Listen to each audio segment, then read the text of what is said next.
வணக்கம். என்னுடைய பெயர் ராதாபுரம் எஸ் முருகேசன். மைக்க பக்கத்துல வச்சுக்கோங்க. மத்திய அரசினுடைய நெடுஞ்சாலைத்துறை சார்பாக இப்போ 32ஆம் நம்பரினுடைய சாலையினுடைய அமைப்பு பணிகள் இப்போ நடைபெற்று வருகிறது. இந்த சாலையானது கன்னியாகுமரி, திருச்செந்தூர், தூத்துக்குடி இந்த வழியாக சென்னையை சென்றடைகிறது. இது ஒரு 4 வழி சாலையாகும். இந்த 4 வழி சாலை ராதாபுரத்தை இணைத்து செல்ல வேண்டும்.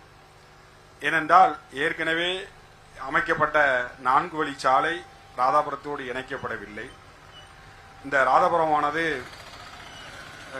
தாலுகா அலுவலகம், ஊராட்சி ஒன்றிய அலுவலகம் மற்றும் ஏராளமான அரசு அலுவலகங்கள் இங்கு செயல்பட்டு வருகிறது.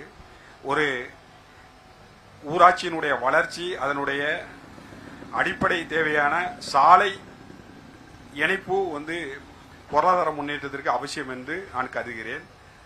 இந்த நியூஸ் தமிழ் நிகழ்ச்சி வாயிலாக அந்த கோரிக்கையை நான் வைக்கின்றேன். சரி, இப்போ நீங்க சாலை வசதிகள் பத்தி பேசினதுனால கேக்குறேன்.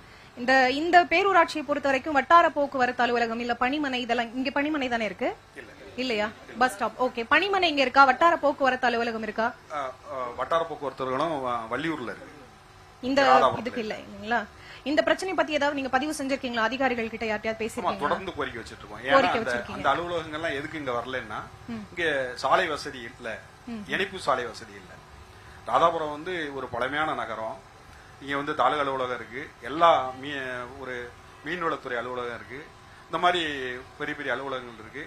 காவல் நிலையம் கிட்டத்தட்ட 50 ஆண்டுகளுக்கு முன்பே இங்க செயல்படுது. இப்படிப்பட்ட சூழ்நிலையில இங்க யாருமே பணியாற்றுவதற்கு கூட முன் வர மாட்டாங்க. ஏன்னா இங்க சாலை வசதி இல்ல, வாகன வசதி இல்ல. கிட்டத்தட்ட தாலுகாவினுடைய தலைநகர் தான். ஆனா இங்க இருந்து ஒரு 8:30 மணிக்கு அப்புறம் இங்க இருந்து எந்த பஸ்ஸுமே கிடையாது. ஒரு துண்டிக்கப்பட்ட நகரமா தான் இது இருக்கு. எங்கேயுமே 8:30 மணிக்கு அப்புறம் இங்க இருந்து எங்கேயுமே போக்குவரத்து கிடையாது. பணிமனை, ஒரு போக்குவரத்து பணிமனை இங்க அமைக்கப்பட்டா அந்த பஸ் இங்கே நிற்கும். அதனால இங்க இருந்து பஸ் வசதி எளிதா இருக்குன்னு சொல்லி உங்க பகுதி மக்கள் ரொம்ப நாளமா கோரிக்கை வச்சுக்கிட்டு இருக்காங்க. அதனால இந்த சாலையை ஏற்கனவே அமைக்கப்பட்ட கன்னியாகுமரி டு காஷ்மீர் சாலை ராதாபுரத்தை இணைக்கல.